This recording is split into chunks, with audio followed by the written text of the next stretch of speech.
উদ্গ্রীব হয়ে আছে এই বিষয়ে যেন মাননীয় প্রধান উপদেষ্টাকে আমরা আগেও অনুরোধ করেছি।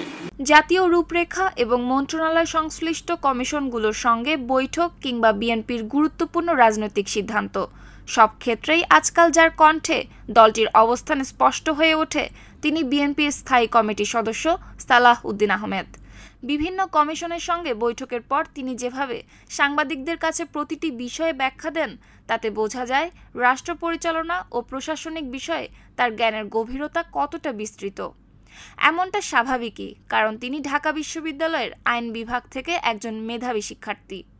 অনেকে হয়তো জানেন না, সালাহ উদ্দিন আহমেদ ছিলেন একজন বিসিএস ক্যাডার, যিনি রাজনীতিতে সক্রিয় হওয়ার পূর্বে জেলা প্রশাসনের সিনিয়র সহকারী সচিব পদে দায়িত্ব পালন করেছেন। শুধু তাই নয়, বিএনপির ভারপ্রাপ্ত চেয়ারপারসন তারেক রহমানের কৈশোরে তার গৃহশিক্ষকও ছিলেন তিনি। বিএনপির অনেক নেতাকর্মী মনে করেন দলটির পরবর্তী মহাসচিব হিসেবে সালাহ উদ্দিন আহমেদের দায়িত্ব গ্রহণ প্রায় নিশ্চিত। তার প্রতি আস্থা এবং সম্মান এসেছে দীর্ঘ রাজনৈতিক পথ চলার প্রতিটি ধাপে ত্যাগ ও নির্যাতনের অভিজ্ঞতা থেকে। একজন দুর্দান্ত সংগঠক হিসেবে ছাত্রদলের মাধ্যমে রাজনীতিতে প্রবেশ করেন তিনি।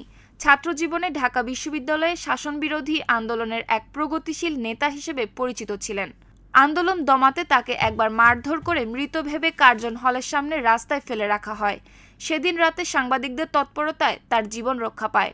2015 সালের 10 মার্চ গভীর রাতে রাজধানীর উত্তরার নিজ বাসা থেকে আইনশৃঙ্খলা বাহিনীর পরিচয় দিয়ে তাকে তুলে নিয়ে যায় দুর্বৃত্তরা।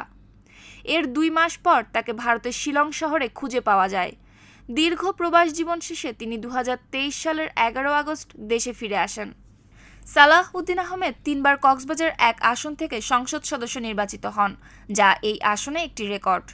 2001 সালের 10 অক্টোবর তিনি যোগাযোগ মন্ত্রণালয়ের প্রতিমন্ত্রী হিসেবে দায়িত্ব গ্রহণ করেন।